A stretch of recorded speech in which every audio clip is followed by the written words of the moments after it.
हाल ही में एयरपोर्ट पर जो अफरा तफरी का माहौल बना वो शायद कई लोगों ने महसूस किया होगा। हाँ बिल्कुल। हजारों उड़ानें या तो रद्द हो गईं या फिर घंटों लेट थीं, और टिकट के दाम वो तो मतलब अचानक आसमान छूने लगे। 30,000 से सीधे 90,000 तक एक एक टिकट के लिए लोग तरस रहे थे।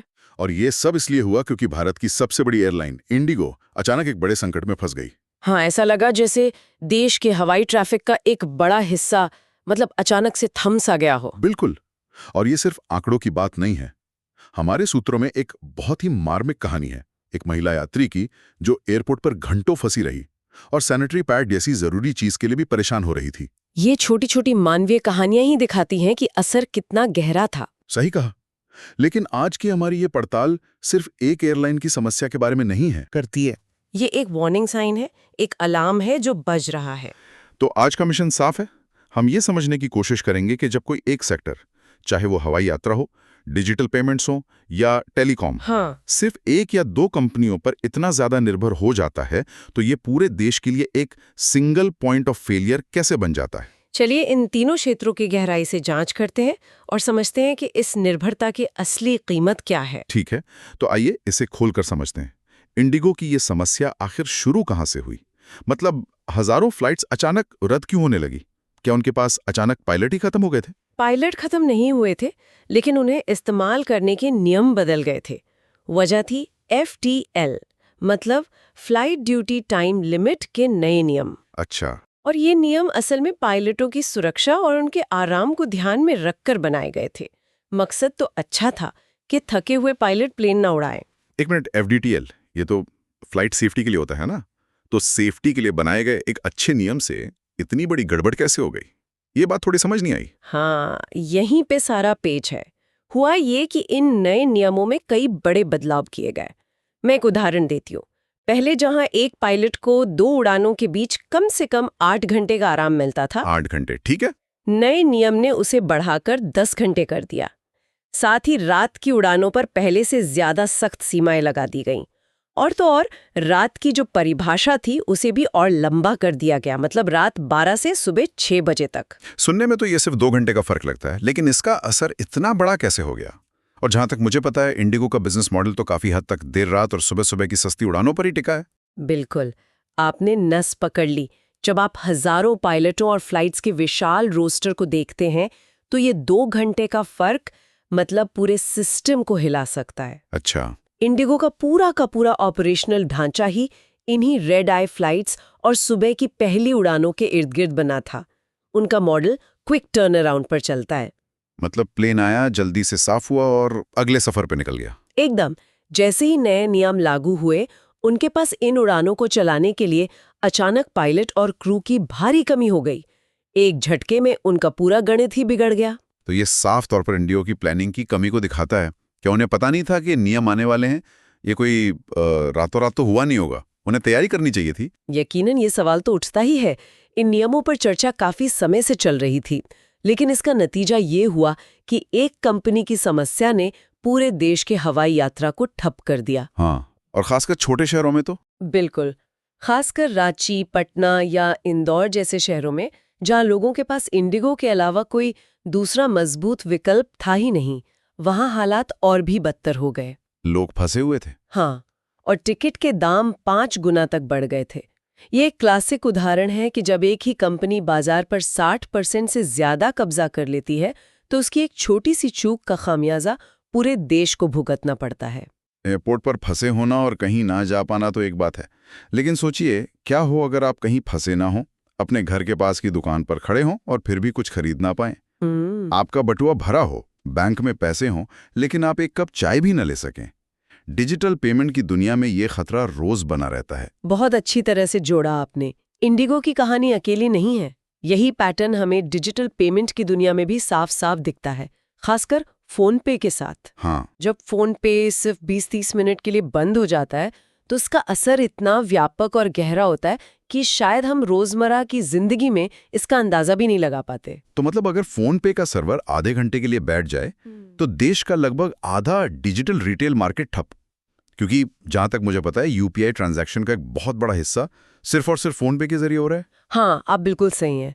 फोन पे अकेले ही यूपीआई मार्केट का लगभग 47-48% हिस्सा कंट्रोल करता है। और अगर आप गूगल पे को भी जोड़ लें तो ये दोनों मिलकर 80% से भी ज्यादा हो जाते हैं। हाँ, 80% से ज्यादा मार्केट पर काबिज है। तो जब फोन पे डाउन होता है तो दुकानदार, कैब ड्राइवर, अस्पताल, ऑनलाइन डिलीवरी वाले, पेट्रोल पंप, एक तरह से पूरी अर्थव्यवस्थाएं थमसी जाती है। हमारे सूत्र बताते हैं कि लोग दूध और सब्जी जैसी रोज की जरूरतें भी नहीं खरीद पाते। और ये सिर्फ खरीदार और दुकानदार की बात नहीं है, उन कैब वालों और डिलीवरी वर्कर्स का सोचिए, जिनकी तो पूरी कमाई इसी पर टिकी है। उनका तो पूरा दिन ही बर्बाद हो जाता है। बिल्कुल। और यही बात इसे एक और सिंगल पॉइंट ऑफ फेलियर का सटीक उदाहरण बनाती है।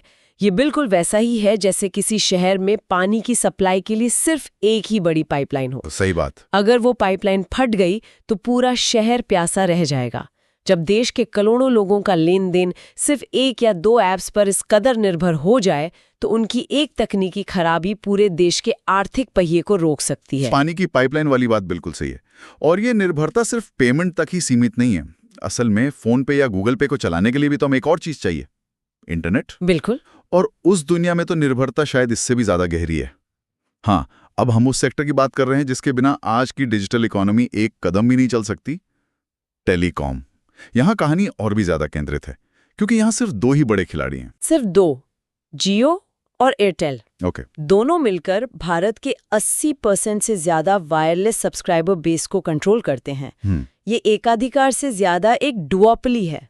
डुओपोली मतलब एक ऐसा बाजार जहां सिर्फ दो बड़ी कंपनियों का राज चलता हो। बिल्कुल। तो जरा सोचिए, अगर इनमें से किसी एक का भी नेटवर्क अचानक कुछ घंटों के लिए ठप हो जाए तो क्या होगा?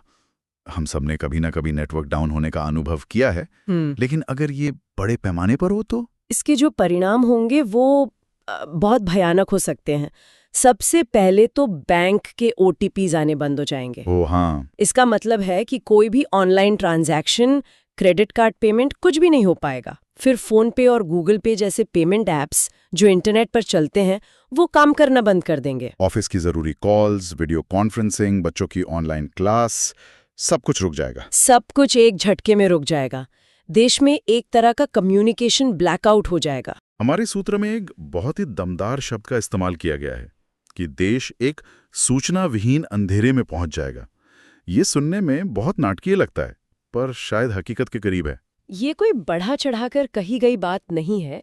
मुझे याद है कुछ साल पहले जब एक बड़े नेटवर्क का फाइबर केबल कट गया था तो मेरे पूरे इलाके में ATM तक काम नहीं कर रहे थे। अच्छा। हाँ, हम सचमुच कैशेज में वापस चले गए थे, बस कुछ घंटों के लिए। जब पूरे देश का ये बुनियादी ढांचा सिर्फ दो कंपनियों के कंधों पर टिका हो तो ये एक बहुत बड़ा राष्ट्रीय जोखिम है। हम असल में अपनी पूरी संचार व्यवस्था को दो कंपनियों की मर्जी पर छोड़ रहे हैं। तो ये तीनों उदाहरण, इंडिगो, फोन पे और जियो एयरटेल, एक ही तरफ इशारा कर रहे हैं। जब पावर कुछ ही कंपनियों के हाथ में होती है तो पूरा सिस्टम बहुत नाजुक हो जाता है। बिल्कुल। लेकिन बात सिर्फ सर्विस ठप होने की नहीं है, शायद इससे भी ज्यादा गहरी और चिंताजनक है। हाँ, इस चर्चा को एक कदम और आगे ले जाना जरूरी है। हमारे सूत्र में ब्लैकमेलिंग के खतरे की बात की गई है और ये इस पूरी समस्या का सबसे परेशान करने वाला पहलू है। ये ब्लैकमेलिंग शब्द बहुत भारी है। क्या ये कहना सही होगा कि एक प्राइवेट कंपनी सरकार को अपनी उंगलियों पर नचा सकती है, वो भी सुरक्षा जैसे मामले में? देखिए, या ये बस एक हकीकत है कि इंडिगो जैसी कंपनी देश की इकोनॉमी के लिए इतनी जरूरी हो गई है कि उसकी परेशानी सबकी परेशानी बन जाती है? मतलब क्या ये उनकी गलती है या सिस्टम की? ये सवाल बहुत अच्छा है और इस मुद्दे के दिल तक जाता है। इसे आप टू बिग टू फेल का क्लासिक केस कह सकती हैं। इंडिगो का ये उदाहरण लेते हैं। जब पायलटों की कमी की वजह से उनकी उड़ानें रद्द होने लगी तो कंपनी और सरकार दोनों पर भारी दबाव बना। लेकिन फिर हुआ क्या? क्या हुआ? कंपनी और एयरलाइन इंडस्ट्री के दबाव में आकर सरकार को पायलटों की सुरक्षा के लिए बनाए गए उन्हीं FDTL नियमों को कुछ समय के लिए वापस लेना पड़ा, जिनकी वजह से ये संकट शुरू हुआ था। मतलब एक कंपनी ने अपने बिजनेस को बचाने के लिए सुरक्षा से जुड़े नियमों को ही पलटवा दिया। ये तो बहुत गंभीर बात है। हाँ, और यहाँ कंपनी की नीयत पर सवाल उठाए बिना भी नतीजा वही रहता है। नियम बिजनेस के दबाव में बदल दिए जाते हैं, जनता की सुरक्षा की कीमत पर। यह एक तरह की ब्लैकमेलिंग ही है। बिल्कुल। जहां कंपनी ये संदेश देती है कि या तो हमारी शर्तें मानो या फिर पूरे सेक्टर को ठप होने के लिए तैयार रहो। शक्ति का संतुलन पूरी तरह से बड़ी कंपनी के पक्ष में झुक जाता है। और यही दबाव हमें कस्टमर के तौर पर भी महसूस होता है जब जियो और एयरटेल हर कुछ महीने में दाम बढ़ा देते हैं और हमारे पास कोई और मजबूत ऑप्शन ही नहीं होता। सही बात है। हम नाराज होते हैं, शिकायत करते हैं, पर आखिर में बढ़ा हुआ बिल भरते हैं। निश्चित रूप से जियो और एयरटेल जैसी कंपनियां लगातार अपने टैरिफ बढ़ा रही हैं। ग्राहकों के पास क्या विकल्प है? BSNL संघर्ष कर रहा है और वोडाफोन आइडिया मुश्किलों से घिरा है। तो ग्राहकों को बढ़ी हुई कीमतें चुकानी ही पड़ती हैं। हाँ, क्योंकि उनके पास जाने के लिए कोई और भरोसेमंद नेटवर्क नहीं है। ये भी एक तरह से ग्राहकों को ब्लैकमेल करना ही है, जहाँ विकल्पों की कमी का फायदा उठाकर कीमतें तय की जाती हैं। तो सवाल ये उठता है कि इस बड़ी और जटिल समस्या से निकलने का रास्ता क्या है? क्या हम हमेशा इन बड़ी कंपनियों की मर्जी पर ही चलेंगे? इस चक्रव्यूह से निकलने का कोई रास्ता है? नहीं, ऐसा जरूरी नहीं है। हमारे सूत्र में कुछ समाधानों का भी जिक्र किया गया है और उनका मूल विचार बहुत सीधा और स्पष्ट है। अच्छा, हालांकि उसे लागू करना मुश्किल है। और वो क्या है? मुख्य विचार ये है कि भारत को सिर्फ विकास की नहीं बल्कि विकास में विविधता की जरूरत है। विकास में विविधता, यानी हमें हर सेक्टर में एक या दो बड़ी नेशनल चैंपियन कंपनियां खड़ी करने के बजाय कई मजबूत खिलाड़ियों को तैयार करने पर ध्यान देना होगा। हमें एक बगीचा उगाना है जिसमें कई तरह के पेड़ पौधे हों, न कि सिर्फ एक या दो विशाल पेड़ जो बाकी किसी को पनपने ही न दें। तो इसका मतलब है कि बाजार में ज्यादा से ज्यादा और सच्ची प्रतिस्पर्धा को बढ़ावा देना। लेकिन BSNL को मजबूत करना कहना आसान है। सालों से कोशिशें हो रही हैं, पर नतीजा सबके सामने है। बिल्कुल, चुनौतियां हैं, पर इसका मतलब ये नहीं कि कोशिश छोड़ दी जाए। BSNL जैसी सरकारी कंपनियों को मजबूत करने की जो कोशिशें हो रही हैं वे जरूरी हैं, क्योंकि ये बाजार में एक तीसरा या चौथा विकल्प खड़ा करती हैं। एक कमजोर तीसरा प्लेयर भी कोई प्लेयर ना होने से बेहतर है। ये कम से कम प्राइसिंग पर एक लगाम रखता है। इसी तरह वोडाफोन आइडिया का रिवाइवल बहुत जरूरी है ताकि टेलीकॉम सेक्टर दो कंपनियों की जागीर बनकर ना रह जाए। और डिजिटल पेमेंट के बारे में क्या? वहां तो सरकार का ही बनाया हुआ UPI है, फिर भी दो ही कंपनियां हावी हैं। वहां भी यही सिद्धांत लागू होता है। NPCI जो UPI को चलाती है ने खुद ये प्रस्ताव रखा है कि किसी भी एक ऐप का मार्केट शेयर 30% से ज्यादा नहीं होना चाहिए। अच्छा, ऐसा कोई नियम है? हाँ, लेकिन इस नियम को सख्ती से लागू करने की जरूरत है ताकि छोटी कंपनियों और नए स्टार्टअप्स को भी आगे बढ़ने का बराबर का मौका मिले। ऐसा ना हो कि सारा बाजार सिर्फ दो अमेरिकी कंपनियों के बीच सिमट कर रह जाए। तो कुल मिलाकर निष्कर्ष ये है कि बाजार में स्वस्थ प्रतिस्पर्धा ही नागरिकों को ऊंची कीमतों, खराब सर्विस और बड़ी कंपनियों के दबाव से बचा सकती है। ये सिर्फ इकोनॉमिक्स का मामला नहीं है। एकदम सही, ये राष्ट्रीय सुरक्षा और लचीलेपन का मामला है। यही मोनोपोली के सबसे खतरनाक चेहरे का एकमात्र और सबसे असरदार इलाज है। बिल्कुल। जब लोगों के पास विकल्प होते हैं तो शक्ति किसी एक कंपनी के हाथ में नहीं बल्कि ग्राहकों के हाथ में रहती है, और पूरा सिस्टम किसी एक कंपनी की गलती या विफलता से बंधक नहीं बनता। तो आज की इस गहरी पड़ताल से एक बात साफ है, जब किसी भी जरूरी सेक्टर की लगाम एक या दो कंपनियों के हाथ में होती है तो खतरा सिर्फ उनकी सर्विस पर नहीं आता बल्कि पूरे देश की सुरक्षा, सुविधा और अर्थव्यवस्था पर मंडराने लगता है। बिल्कुल। इंडिगो ने दिखाया कि कैसे एक कंपनी की योजना में हुई चूक पूरे देश की यात्रा को रोक सकती है। हाँ, और फोनपे ने दिखाया कि कैसे एक ऐप का कुछ मिनटों के लिए डाउन होना हमारी रोजमर्रा की खरीदारी को असंभव बना सकता है। और जियो एयरटेल का उदाहरण हमें बार बार याद दिलाता है कि विकल्पों की कमी हमें कभी भी कम्युनिकेशन ब्लैकआउट में धकेल सकती है।